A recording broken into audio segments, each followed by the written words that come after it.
few weeks ago, I was in a grocery store with one of my children, and a quite older woman who was walking with a cane dropped an item that she was trying to place into her cart. And on instinct, both me and my child went to pick it up for her. And then I remember the context in which we live. And so instead of reaching to pick up the item the woman dropped, I reached out and grabbed my child by the arm and told her not to help. I didn't have time in that moment, but we did later to discuss that we were sort of helping in another way by maintaining physical distance and not having our hands touch something that then we would hand to her. But I just remember in that moment feeling frozen by how kindness has changed as I tugged my child's arm.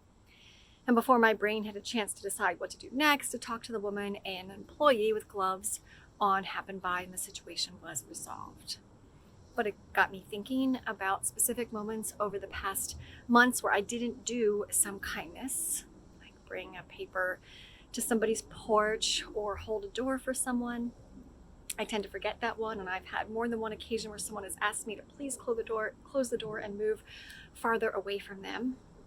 Not striking up a conversation with somebody I don't know in a line who's 6 feet behind me, or some things that actually feel unkind. Like if I see somebody walking on a path and I go out into the street or even cross to the other side of the road.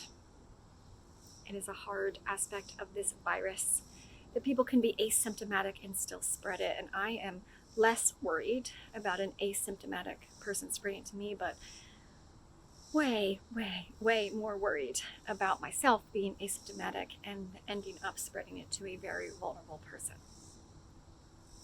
I have always loved the letter to the Philippians, and especially the beginning of chapter 2, and I'm going to read that as our scripture for today. Therefore, and Paul is saying this, if you have any encouragement from being united with Christ, if any comfort from his love, if any common sharing in the Spirit, if any tenderness and compassion, then make my joy complete by being like-minded, having the same love, being one in spirit and of one mind. Do nothing out of selfish ambition or vain conceit. Rather, in humility, value others above yourselves, not looking to your own interests, but each of you to the interests of others. The word of the Lord. Thanks be to God. I like this passage because it sums up the life of a disciple of Jesus. If you have encouragement from knowing the love of Christ, then it should show in your compassion, in your humility, and your sacrificing interests of self. And I don't think that means anyone's emotional needs, but things like your resources, comfort, privilege, as you look to the interests of others. That is what it means to be in the Spirit. But today, looking to the interests of others is so different. Often it means not visiting somebody you want to go see and not getting near enough to someone to physically help in some way. It feels as backwards as reaching out to my child's arm to hold her back from helping. Yet there are ways to build community and spread kindness, to look to the interests of others safely, first and foremost by wearing a mask, but also others that the church has shared that they have either given or been on the receiving end of.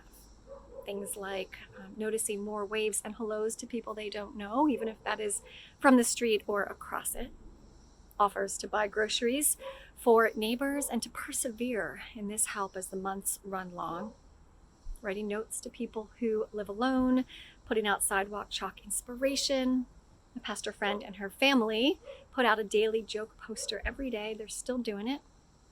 Giving additional resources, especially if you've been okay in the economic side of the pandemic, and wrapping it all up in a steady amount of prayer. We need to keep our kindness muscles strong, however we can now, so that we and our children don't forget about the simple joy of just picking things up for people and holding doors when we are once again able to do so without a complicated list of pros and cons running through our heads. Today, I am not wearing a collar or a church shirt, but a shirt from one of my favorite musicians, Frank Turner. And if you attended the Can Music Save Your Mortal Soul Sunday School classes in late March, you may have heard me mention that I always have a Bible verse and a song lyric swirling together in my head. So today I share something from his song, Be More Kind, which is also from the concert t-shirt of his I am wearing, as an inspiration for us as we seek to follow the scripture by humbly looking out for the interests of others in the midst of the physical constraints of distance and safety. Did I mention we can do that by wearing a mask? So here are the words from Frank Turner's Be More Kind. And when you're out there floundering, like a lighthouse I will shine. Be more kind, my friends. Try to be more kind. Like a beacon reaching out to you and yours from me and mine. Be more kind, my friends. Try to be more kind.